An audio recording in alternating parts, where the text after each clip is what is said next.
ना दीदी समझ पाई और ना ही सोनिया गांधी को खबर लगी।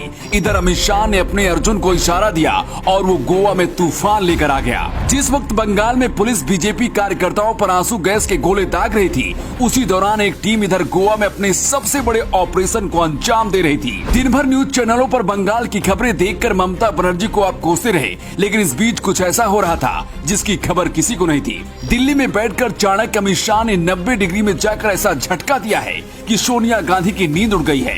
अमित शाह ने अपने जिस अर्जुन को भेजा था उसने 24 घंटे के अंदर वो कर दिखाया है जो मोदी शाह चाहते थे।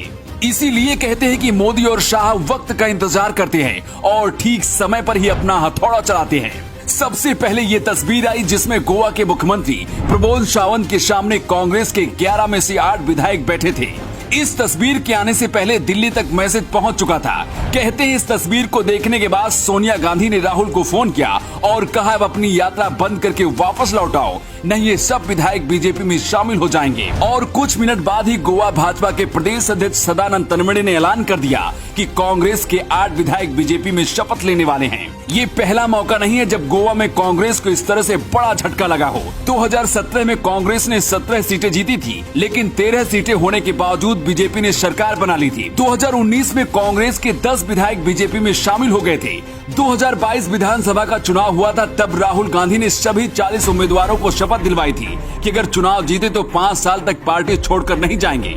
लेकिन इसके बाद भी 11 में से 8 बीजेपी में भागकर पहुंच गए। अब चलिए आपको बताते हैं कि आखिर अमित शाह का वो कौन अर्जुन है जिसने इस पूरे ऑपरेशन को अंजाम दिया। कभी मनोहर पार्कर गोवा में बीजेपी के सबसे बड़े ब्रह्मास्त्र हुआ करते थे, ठीक उसी तरह से अब गोवा भाजपा के प्रदेश अध्यक्ष सदानंद तनवड़े काम कर रहे हैं। सदानंद तनवड़े का निशाना इतना चूक है कि इन्हें गोवा में अमित शाह का अर्जुन कहा जाता है। हमारे अंदरूनी सूत्र बताते हैं कि सदानंद तनवड़े और अमित शाह के बीच बातचीत हुई है। इसके बाद ऑपरेशन गोवा को अंजाम देने के लिए रणनीति बनाई गई।